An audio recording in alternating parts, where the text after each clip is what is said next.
VP Oshibanjo meets EU delegation in Abuja amid election plans. Court dismisses suit seeking to sack Buhari. DSS intercepts syndicate selling new currency notes, bank officials implicated. Also tonight on Politics HQ, South African judge in Zuma's corruption trial recuses self. Tunisians elect weakened parliament on 11% turnout. Welcome to Politics HQ. I'm Sulaiman Aledeh. Tonight, we'll be speaking, looking at developments from Osun State as Ismail Omipidan, who's the Chief Press Secretary to Gboyega Oyetola, and Niyi Owolade, former Attorney General of Osun State and lead counsel to the governor of the state, will be speaking with us on developments concerning the verdict of the tribunal. Stay with us.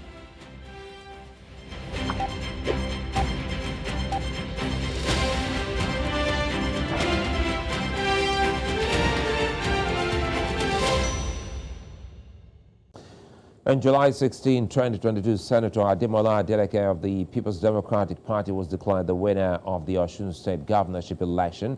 That's more than 6 months after the election. The Governorship Election Tribunal in the state overturned this decision and declared Gboyega Oyetola of the All Progressives Congress the winner of the election. This is Nigeria's biggest political story, as Adeleke outrightly has rejected the judgment of the tribunal and declared that he would go to the appeal court. Politicians, legal practitioners, opposition and supporters have been reacting to this news, and opinions and what the law says have been interpreted in various forms. While Oyetola's camp has been jubilant and expressing confidence about their chances at the appeal court, Adeleke has called for calm, as his legal representatives also plan to stage a defense at the court. We'll have exciting days ahead, but first let's go to that address by Governor Adeleke when he got that news from the tribunal, addressing his state and some other members of his political party. People of Osun State, we have all heard the split judgment of the governorship election tribunal. 2 members of the tribunal delivered 2 opposing judgments. The chairman and the member 1. The member 2 did not deliver any judgment. She abstained. The chairman's judgment affirmed the claim of overvoting, while the member 1's judgment agreed with our position as captured by the beavers machine as the primary source of accreditation, data of true accreditation on the day of the election. The reality of my election as the governor of Osun State is captured in the member 1's judgment. The claim of overvoting in the chairman's judgment was unfounded. This was clearly a miscarriage of justice. I repeat, this was clearly a miscarriage of justice. Based on the above, there was no majority judgment. I repeat, based on the above, there was no majority judgment. My good people of Osun State, I am still your governor. I have the right of appeal on the chairman's judgment, and I have instructed my lawyers accordingly. You gave me your mandate. Our election remains valid, and by the grace of God, we will triumph at last. I call on you all to remain calm and go about your normal activities peacefully. Please remain law-abiding. We have strong faith in God and in our judiciary. God bless you all. God bless Osun State. And God bless the Federal Republic of Nigeria. Niyi Owolade, lead counsel to the governor of Osun State and former Attorney General of the state, joins me now. Good to see you, and Mr. Owolade, and thanks for your time. Well, we just heard that from Governor Adeleke speaking to the people. Yes, quite rightly, he's still the governor of the state. Speak to us first on the outcome. When you received that, did you see that coming? Thank you very much, Sulaiman, and thank you for having me. I was surprised. I was in the court, and we had different things. As a matter of fact, as far back as 2 weeks ago, we heard that the judgment will come in on the 27th from the other side, from the other camp. How they knew the date of the decision, it was surprising, but we felt, well, let's see what will be the situation. So when on the day, the chairman of the panel started reading. As a matter of fact, right from the day we started the proceedings, right from when we started the case, the chairman, Honorable Justice Kume, had never been fair to us. He showed, but some of us felt, well, you know, some judges, they like to go to the arena, they like to ask questions, they like to, but we saw certain signs. But of course, we continue.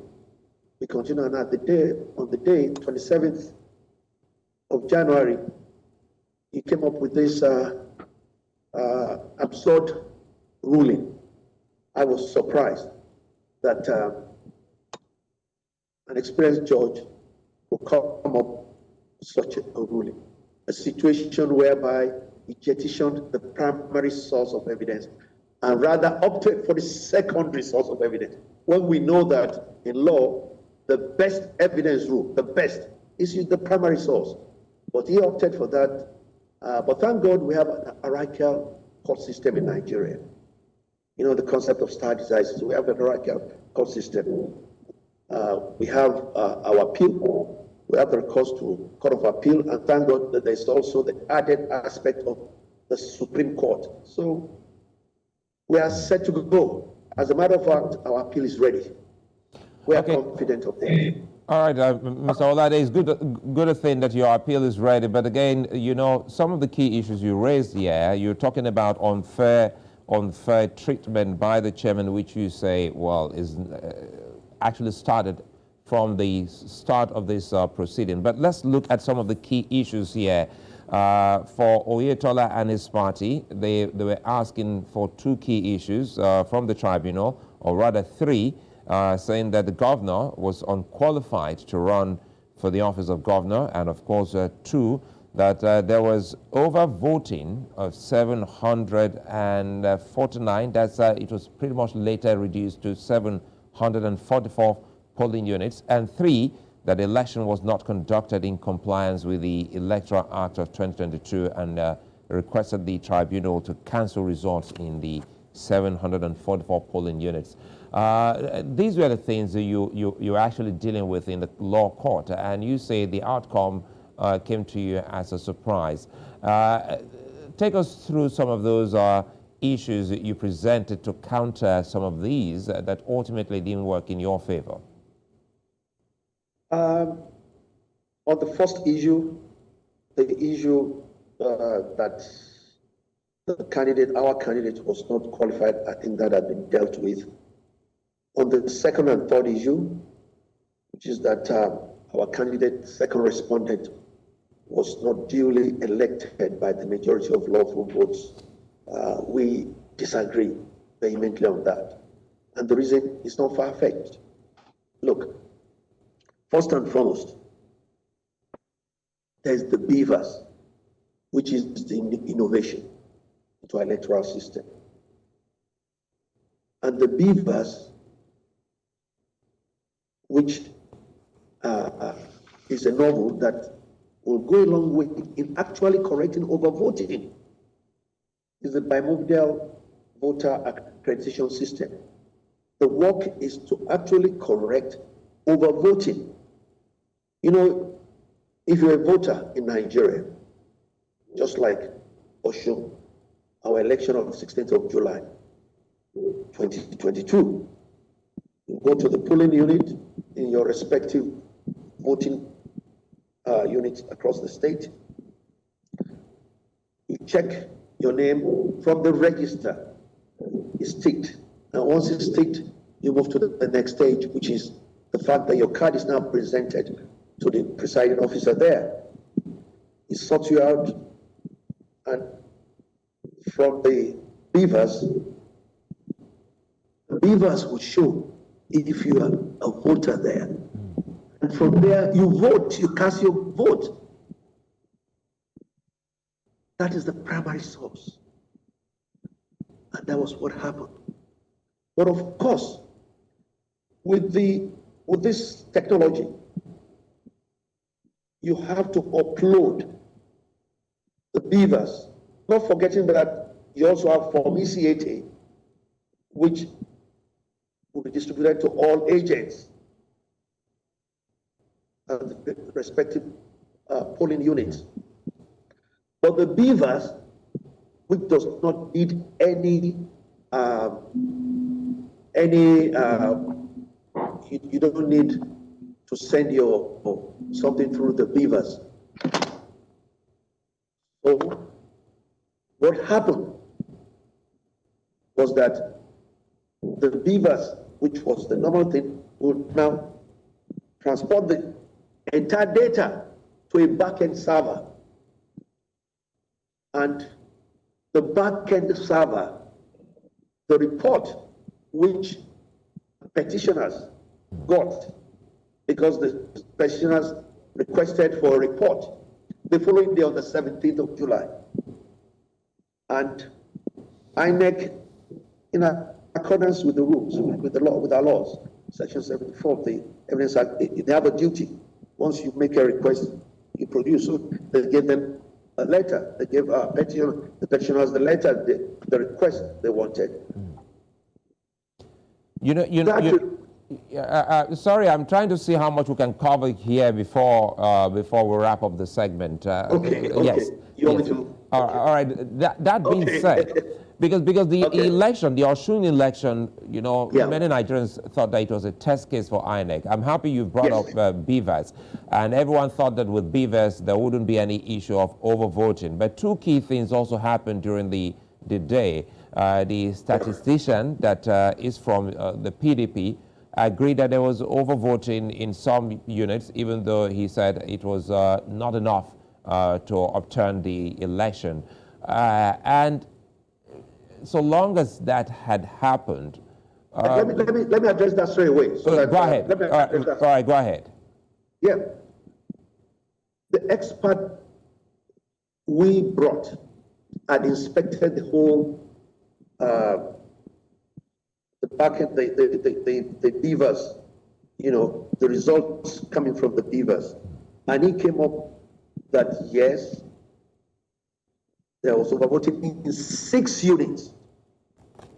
6 units out of over 3,000 units.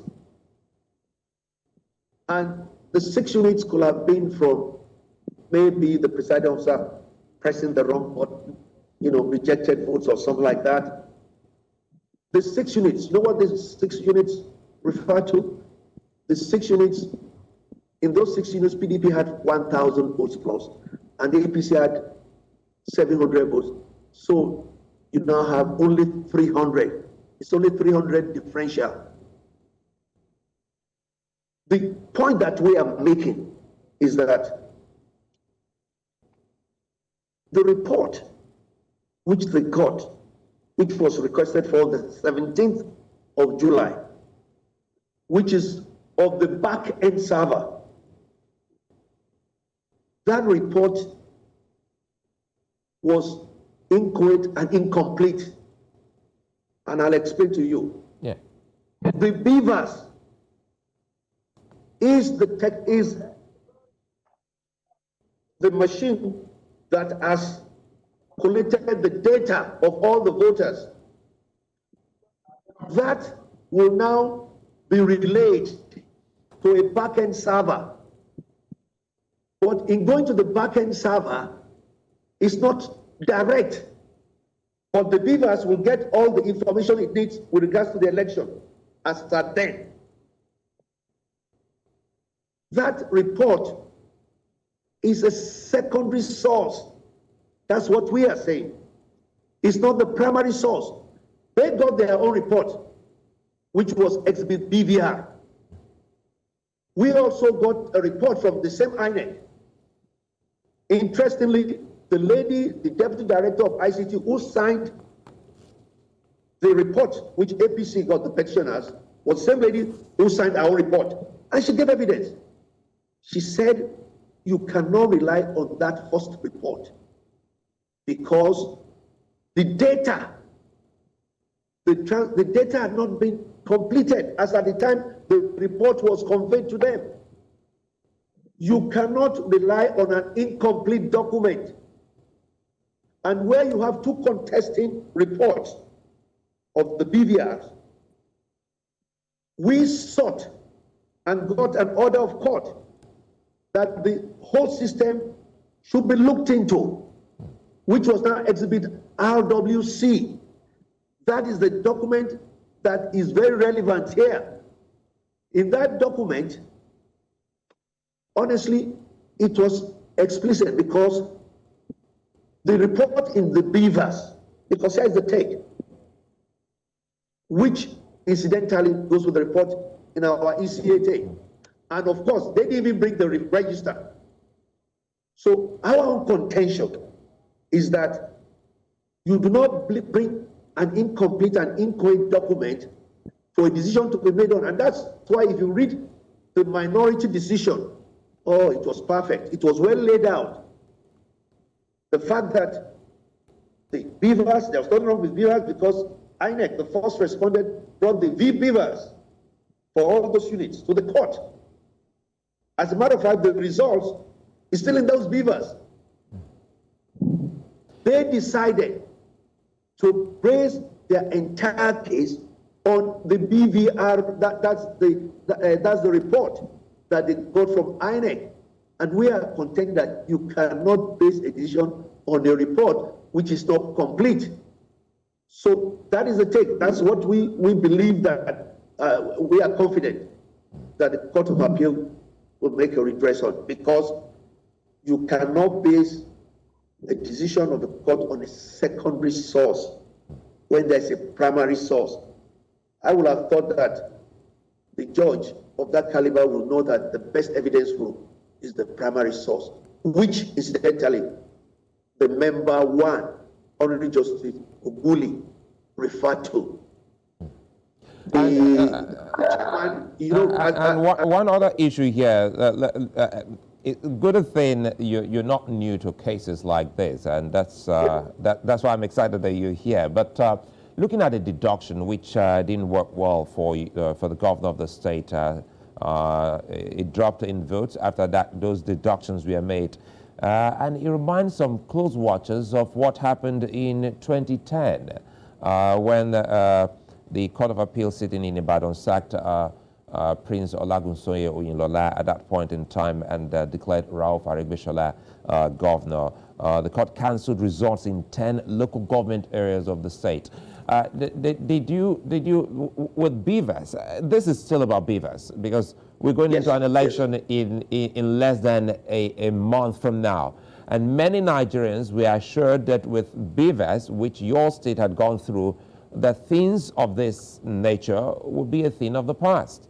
So what are the lapses that Nigerians are likely to see with this case? The BVAS is a wonderful machine.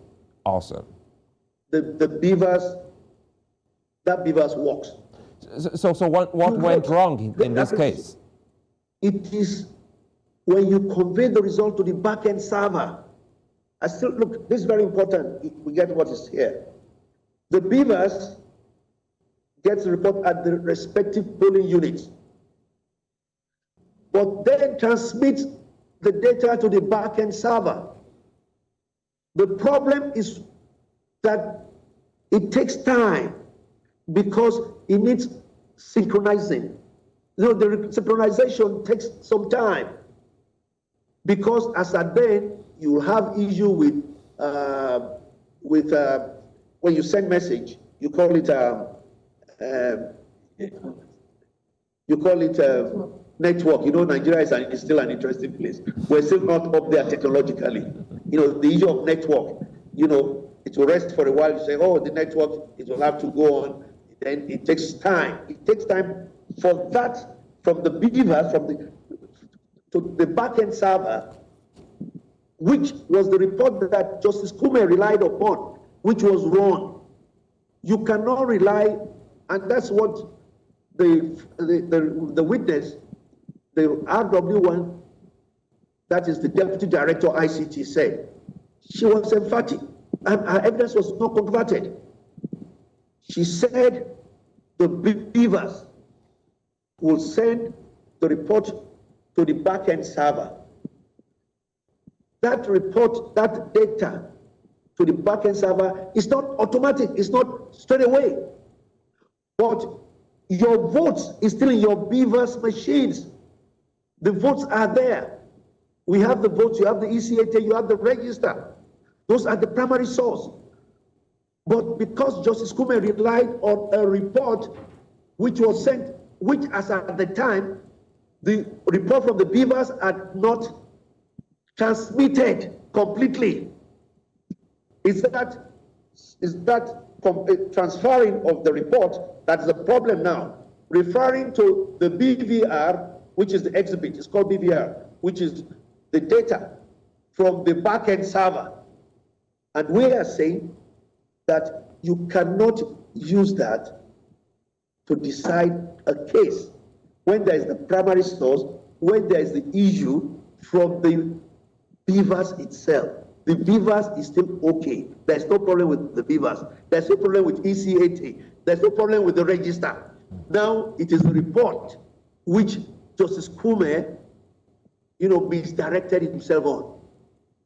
Now, I think you've made this so clear, and I think Nigerians will be excited to note that the beavers is still the it's still the ultimate. But the sad part here now, you're saying that was almost not followed through. Talking about the primary source. The network it takes time to get the report from the beavers to the back end server. So quickly here, let us in on your next step before we leave. Oh, it's obvious we are going on appeal. We are confident of the appeal. The law is so clear, and not to forget, the decision by Justice Kume, he read his judgment. And when he completed reading the judgment, he gave the microphone to Honorable Justice Oguli, who read what we now refer to as a minority decision. When Justice Oguli completed his own, he now took the microphone from him and gave it to the third member, who is now the member 2. That's Chief Magistrate Bashir. Chief Magistrate Bashir now thanked everybody and gave us prayers. And didn't even say anything about what we came in there for. Incidentally, we saw later that she signed. She signed a copy of a judgment, which was a judgment, and as written there, I said, judgment delivered by Justice Kume. How can you co-sign a judgment that was written by Justice Kume? She didn't write her own judgment. She didn't say anything. She didn't even refer to it. She only signed.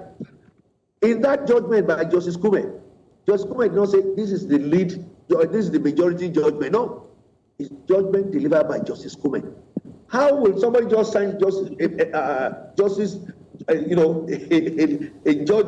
that has been delivered by an individual, and now suddenly the signature was found? A signature was found there. We think that the Court of Appeal will do the needful on that. And of course, there was the issue of people, all kinds of people have been making comments on that, whereby Justice Kume referred to the second respondents will not go low, and buga war. It was rather surprising at the point of judgment when you are telling the whole world what your decision is. Some people have said, oh, it's the obiter. No, obiter is, look, you talk about obiters in different places. One of the most famous obiters we know about is the Guri against Post Office Workers Union by one of the greatest jurists of all time, Lord Denny, where he said, be you ever so high, the law is above you. That's an obiter. That's right, but not at the point of judgment. And I'm talking of, you're now referring to the second respondent will not go low and buga up. rather strange. And it was even showing that in the court. It's rather strange. But of course, it will appear, no doubts of whatsoever in my mind, that he has come to the arena. He has come down to the arena, and he has shown his bias, which he has been shown right from the beginning. And I'm confident that the Court of Appeal will do the needful, will do the right thing. Well, it's a fine place for us to leave it. Niyi, Owolade, legal counsel to the governor of Osun State and former Attorney General of the state. Many thanks for speaking with us on Politics HQ. Thank you for having me, Sulaiman. Thanks. Well, yeah, we'll be hearing from Ismail Omipidan, who's the Chief Press Secretary of Gboyega Oyetola, on the tribunal verdict in a moment. Stay with us.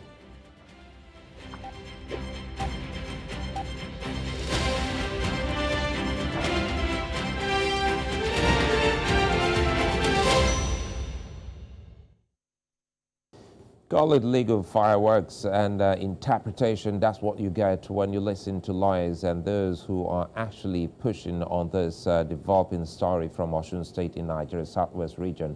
Ismail Omipidan, who's the Chief Press Secretary to Gboyega Oyetola, joins me now. Good to see you, Ismail, and thanks for your time. Your camp has been jubilant, and you've just heard the camp of the governor saying that, well, a whole lot went wrong on that verdict. Also looking at the chairman of the tribunal. Speak to us on what you think about, first, how is this going with your camp? Thank you very much. Let me say this. I'm not a lawyer, but I'm a journalist, a professional one at that. And I covered this proceeding from the beginning to the end. And as someone who has been covering election litigations, if indeed there was any iota of bias from the tribunal members, it ought to have been raised, even if it is once in the open court, so that it can be on record that you raised it. I make bold to say that throughout that proceeding, there was no time. Either the counsel to the PDP, or the one to INEC, or the one for Senator Ademola Adeleke raised any issue about being biased. So I'm surprised that a lawyer who knows the implication of that utterance will come to the public to make such an assertion. I hope when he's taken up formally, he will be able to substantiate his claims. Having said that, again, you could see from his submission and from the broadcast of Mr. Governor that it was people like Niyi Owolade who probably may have misled the governor. Because how can a sitting governor come to the public to misinform members of the public to say somebody abstained from delivering a judgment? The truth about the matter, contrary to what Mr. Niyi Owolade said, on this day, by the time the chairman read the lead judgment, and even in the wordings of the lead judgment, it was very clear that the choice of words, when they want to declare a position, they will say, we agree, we did this. And after reading the lead judgment, the minority judgment was read. And the counsel from both sides extend curses to the tribunal chair members. It was after then that the Honorable Justice Aisha made the remarks she made. So it is not correct to say that she spoke immediately after the dissenting judgment was read. That is one. Two, according to section 47, subsection 2 of the Electoral Act, it stated very clearly that to vote, you must be identified authenticated by the beavers. What that means is that as accreditation is going on, the beavers is recording the number of those that have been accredited. And to declare the result, the Electoral Act stated clearly that you must take into cognizance those data transmitted by the beavers. After return was made on the 17th of July, we approached INEC for a certified full copy of the beavers. I wish to make this very clear that on the day the election result was declared, by 7 p.m. of that day, I had the privilege of engaging a member from the other side who is a serving member of the House of Reps, Honorable Bamidele Salam, where we tried to look at what went wrong and what happened. And I stated it clearly on that day that even though I have not gotten reports from all the local governments, but that I was sure of the reports I got from the North and South, which is the base of the PDP of the governor-elect, as he was then called.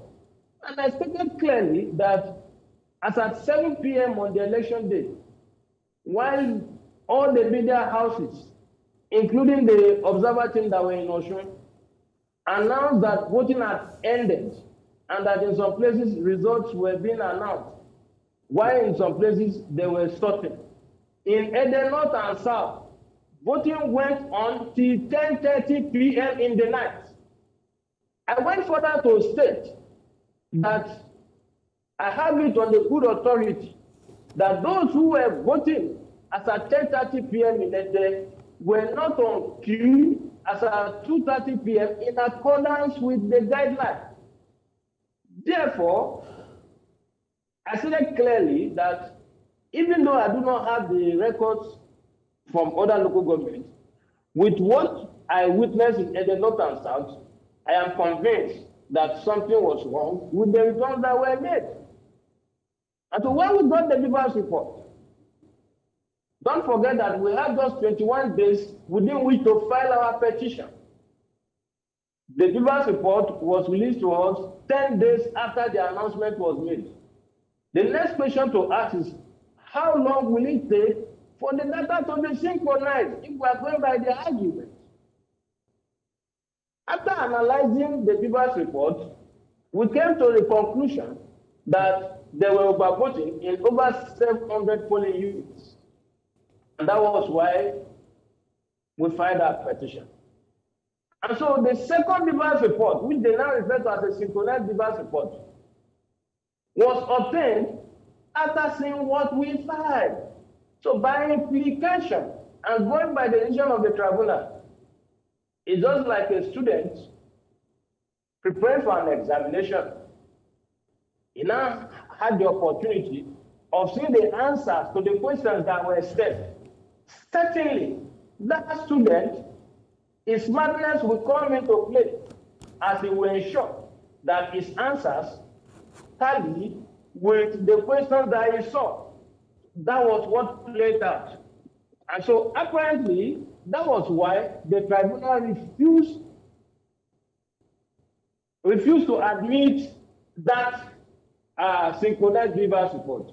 In any case, as at the time they released the first beavers report to us, they never informed us that the data there was incorrect or that it has not been synchronized.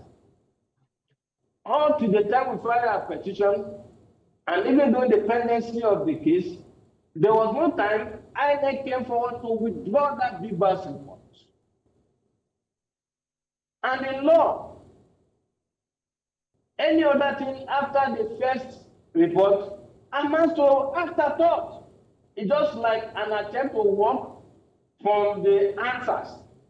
And that was why the tribunal, in its decision, held that perhaps some persons in INEC may have tampered with official documents, because the beavers report we were given was the basis upon which the return was made on July 17th. So if a return was made on July 17th and the winner was declared, How will you now come back to say that? Ismail, let me jump in here now that you've had time to react, okay, to so many of the things said by Mr. Owolade. But quickly here, one other issue amongst the many things has to do again with the language. People have been talking about the language, and they say the language used by the judges, both majority and minority rulings, some have tried to look at it as overreaching.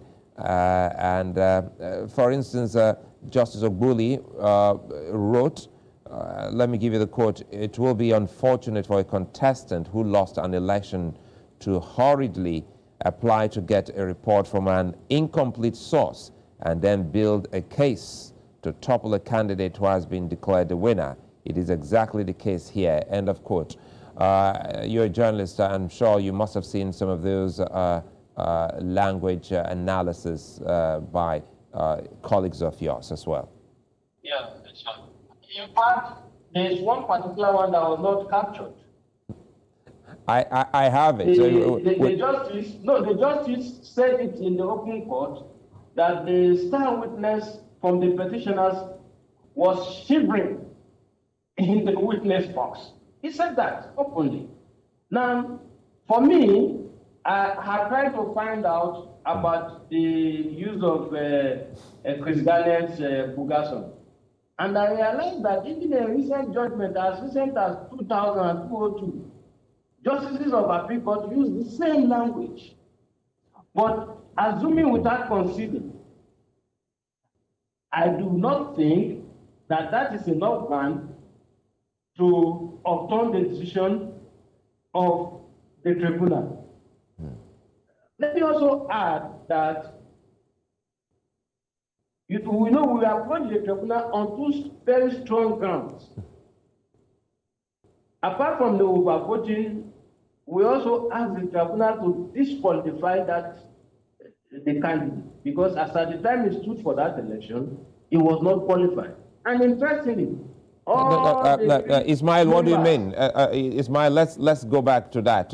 You're saying that at the time, the governor... As at the time he was contesting for the election, yes, we believe very strongly that he was not qualified to stand for that election. What about now? Do you still have that belief?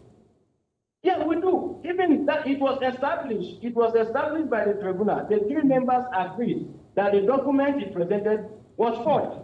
However, they went further to say that they think because he has acquired additional qualifications, he was qualified to stand for that election.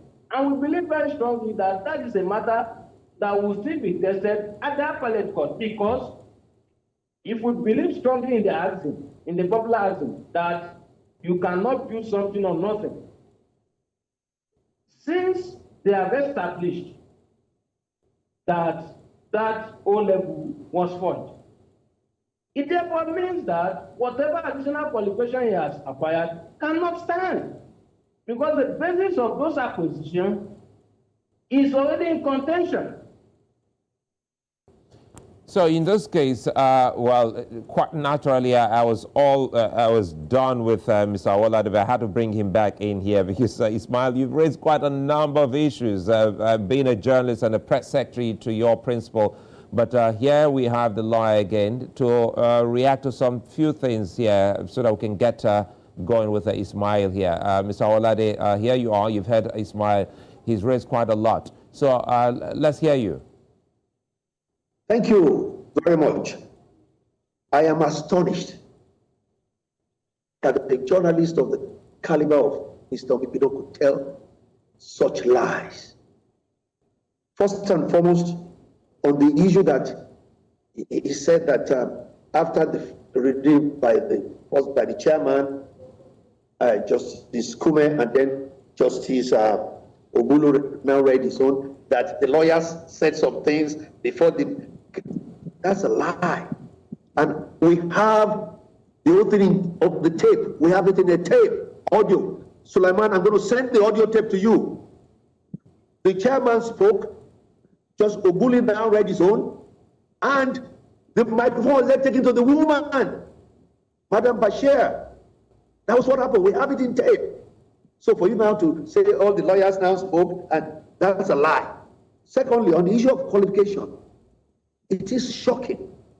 First of all, forgery on what? What's the forgery on?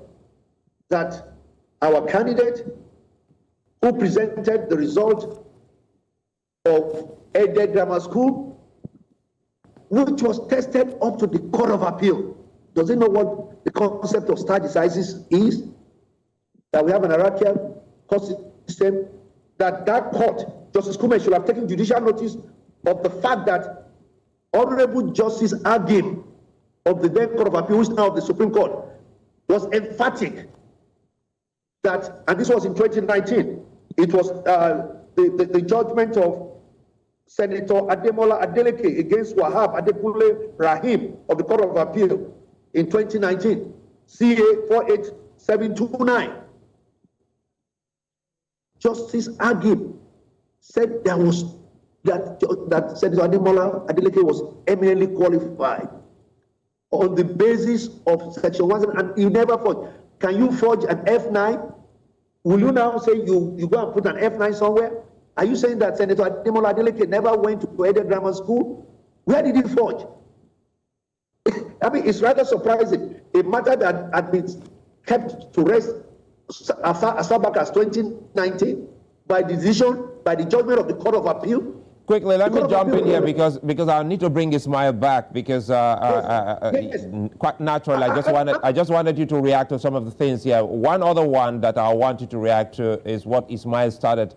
Ismail started by raising a very pertinent question. Why didn't you raise the issue of some form of bias at this time that these proceedings were on? You know, that's what we say for the appeal. That's the beauty of our profession. We saw certain things. That's what the appeal is for.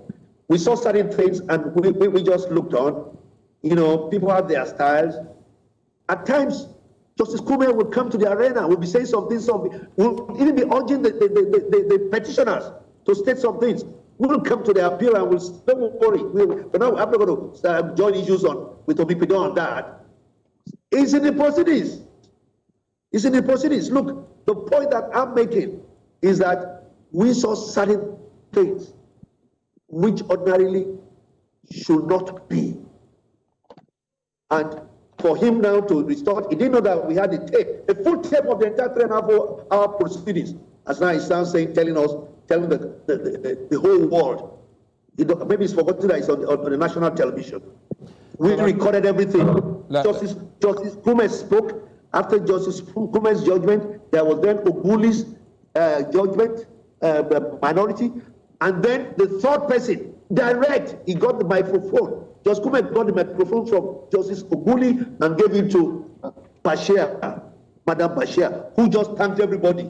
In any case, the judgment itself, the proceedings, if you go back to it, judgment delivered by Justice Kume. He didn't say anything about majority judgment. He didn't say anything about let's go back to Ismail so that we can wrap up this. Ismail, you've heard, and perhaps. Thank you, Sulaiman. Thank you, Sulaiman. I insist that if you have any bias, it ought to have been raised in the open court. And let me add this. You see, the trial you are talking about, the Senator Adeleke was on trial and he applied on medical grounds to go and take care of himself, and he traveled abroad. He never came back until when he came to contest the election. Ordinarily, if our process was working the way it should work, Senator Adeleke ought to have been picked up on his arrival in Nigeria in 2022. When he left in 2019, nobody saw him until he came to contest for the election. So it is on record that he jumped to bail when he was being tried for forgery. But like I said, the law court is there, and we will go there and test this case. Now, you know me very well, Mr. Niyi Owolade.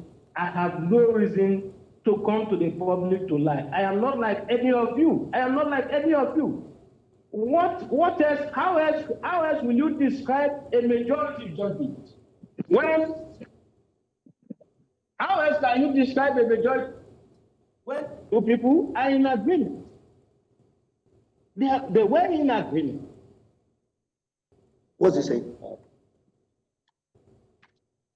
Ismail, are you still there? The man who read the dissenting judgment, while he was reading his own judgment, it was clear he was using I to indicate that he was alone. Whereas in the other judgment, they were using we. And let me ask him, did the three members, did they agree on the fact that we're able to prove the forgery against Adeleke or not? It's there in the records. Go and read the judgment. You see, sentiment has no place in law. Law Sulaiman, is about facts. Sentiment. I take exception to what this guy is saying. I'm surprised. I'm surprised. First of all, he said, our client John Bail. Does he know what he's talking about? Where did he jump bail? Do you know the meaning of jumping bail? I covered those proceedings. Do you know that jumping bail is a criminal offense? Do you know that jumping bail where? Medical checkup, and he never he came to protest for the election. The records are there. The matter was in court, and he made a request for his passport. He was giving back his passport. He traveled to the US with his passport. So where did he jump bail? Does he know the meaning of jumping bail? I'm surprised. Honestly, I used to have a high regard for you. But some of the words you're using here, that you even went to the extent of saying that he forged, that he's not qualified. It was established by the court. Have you read section 177? I thought you're a first-class journalist. Have you read section 177 of the Constitution of the Federal Republic of Nigeria? Was obtained in 1988 from Osun State. And as of 1988, Osun State has not been created. And how do you define forgery? But gentlemen, I'm surprised. I'm surprised. No one's surprised. He's told 2-3 lies now. Bare-faced lies. First of all, he said, he didn't mention that again. When I told him we have it on record, I said we have audio recording. He didn't know that. When I said that, he decided not to say anything again about that. Mr. Owolade, Ismail, let me jump in here because we're almost out of time, and I'm actually eating up Ismail's time. I wanted to do this, and that was why I had to come back to you, Mr. Owolade. Quickly here, Ismail. The next step, the governor is going for the appeal, and your team is also saying it is ready. Now, speak to us on the beavers, because a lot of people are asking questions about the beavers. Are you excited about beavers so far? I believe very strongly that indeed beavers is a game changer, because it was through the beavers that we were able to establish the overvoting. Without beavers, we would not have been able to establish the overvoting. And to tell you that the learned justices of the tribunal, in their judgment, established the fact that official documents have been tampered with.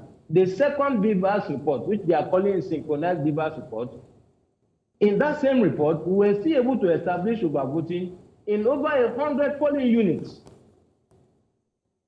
Now, the third report, which was, according to the PDP, a report of an inspection from the expert hired by the governor to analyze the beavers machine.